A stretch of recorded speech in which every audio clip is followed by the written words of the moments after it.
हुआ था। चोर एक एक करके तिजोरी के अंदर घुस गए, लेकिन अंदर कुछ भी नहीं था। यह देखकर भी वे हंस पड़े, क्योंकि दुनिया में कोई सोच भी नहीं सकता था कि कोई इतनी मेहनत करके एक खाली तिजोरी में घुसेगा। बाहर खड़ी लड़की खुशी से उछल पड़ी और तुरंत अपने बॉस को फोन करके बताया कि सब कुछ तैयार है, अब बस अमीर लोगों के कीमती गहने तिजोरी में आने का इंतजार करना था। कुछ ही देर बाद बड़े बड़े अमीर लोग अपने सबसे कीमती गहने एक एक करके तिजोरी में रखने लगे, क्योंकि सिर्फ 8 घंटे बाद इन गहनों की बड़ी नीलामी होने वाली थी। पूरे देश से आए 42 सबसे कीमती गहने बहुत संभाल कर तिजोरी में रखे गए। आखिरी ताज रखने के बाद अधिकारी ने तिजोरी का दरवाजा बंद कर दिया। फिर चेहरे की पहचान और उंगलियों के निशान से तिजोरी पूरी तरह लॉक हो गई। इतनी मजबूत सुरक्षा थी कि किसी भी हालत में इसे खोलने में कम से कम 1 घंटा लगता। लेकिन किसी को जरा भी अंदाजा नहीं था कि ये चालाक चोर पहले ही अपना रास्ता बना चुके थे। उन्होंने खास धूल से बचाने वाले कपड़े और दस्ताने पहन लिए ताकि उनका कोई निशान पीछे न रह जाए। अगर गलती से सिर का कपड़ा भी उतर जाए तो वह कपड़ों के अंदर ही रहे और बाहर न गिरे। सब कुछ अच्छी तरह साफ करने के बाद चोरी शुरू हुई। लेकिन एक बटन दबाया और सिक्योरिटी कैमरे में दिख रही असली तस्वीर की जगह पहले से रिकॉर्ड की हुई वीडियो चला दी। अब अगर चोर तिजोरी के अंदर भी चले जाए तो सिक्योरिटी गार्ड को कुछ भी शक नहीं होगा। उधर बाकी साथियों ने रिमोट से चलने वाली छोटी गाड़ी चालू की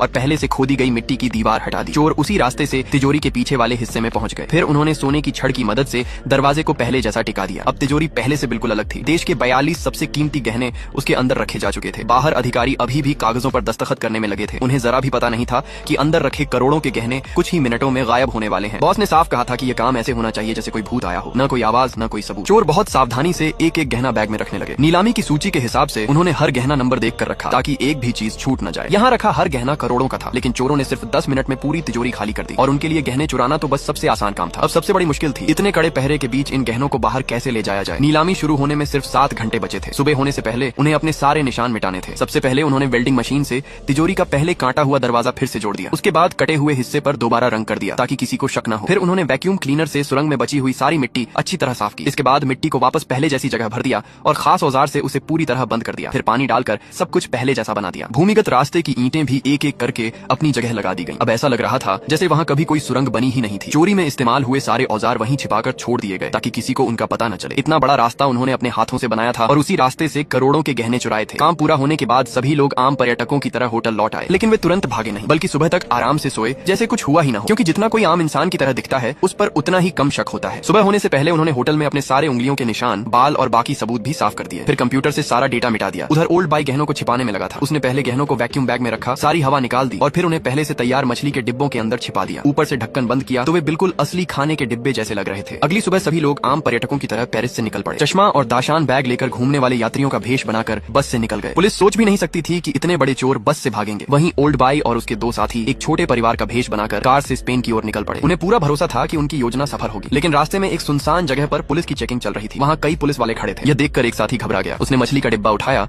और कार के नीचे बने छोटे खाने का ढक्कन खोल दिया। उसकी हरकत देखकर बाकी दोनों भी डर गए। उसने कहा, अगर पुलिस ने गाड़ी की तलाशी ली तो मैं तुरंत कूदकर भाग जाऊंगा। ओल्ड बाई ने उसे शांत रहने को कहा। उसने समझाया कि घबराने से ही शक होगा, लेकिन तभी पुलिस ने उनकी गाड़ी रोक ली। अब भागना और भी मुश्किल था। चारों तरफ खुला मैदान था। अगर वह भागता तो पुलिस उसे तुरंत पकड़ लेती। ओल्ड बाई ने उसे कहा कि डिब्बा वापस रखो और ढक्कन बंद कर दो। अगले ही पल गाड़ी जोर से रुकी और पुलिस वाला सामने आ गया। अब उनके पास शांत रहने के अलावा कोई रास्ता नहीं था। पुलिस ने पहले उनके कागज देखे। तीनों ने पहले से तैयार नकली पहचान पत्र दिखा दिए। ओल्ड बाई ने कहा कि उसकी पत्नी की मौत हो चुकी है। उसकी आखिरी इच्छा थी कि वह फ्रांस घूमे, इसलिए वे उसकी याद में यहाँ आए थे। दूसरे साथी ने भी बात आगे बढ़ाते हुए कहा, फ्रांस आना हमेशा हमारी माँ का सपना था। कहानी सुनकर पुलिस थोड़ा पिघला, लेकिन उसने फिर भी गाड़ी की तलाशी लेने का फैसला किया। गाड़ी की तलाशी के दौरान पुलिस की नजर मछली के डिब्बों पर नहीं गई। उसकी नजर एक राख के डिब्बे पर पड़ी। लड़की ने कहा, इसमें मेरी माँ की अस्थियां हैं। लेकिन पुलिस ने बताया कि फ्रांस से बिना अनुमति किसी की अस्थियां ले जाना कानून के खिलाफ है, इसलिए यह डिब्बा जब्त करना पड़ेगा। ये सुनते ही उनका साथी गुस्से में आ गया। उसने कहा, हम अपनी माँ को आखिरी बार घुमाने लाए हैं और अब आप उन्हें भी हमसे छीनना चाहते हैं। लेकिन पुलिस नहीं मानी। उसने राख वाला डिब्बा और बाकी डिब्बे खोलने का आदेश दे दिया। तीनों की घबराहट बढ़ती जा रही थी। तभी लड़की अचानक रोते हुए गाड़ी से बाहर भागी। पुलिस वाले उसके पीछे दौड़े, लेकिन वह नहीं रुकी। हालात इतने बिगड़ गए कि पुलिस को चेतावनी के लिए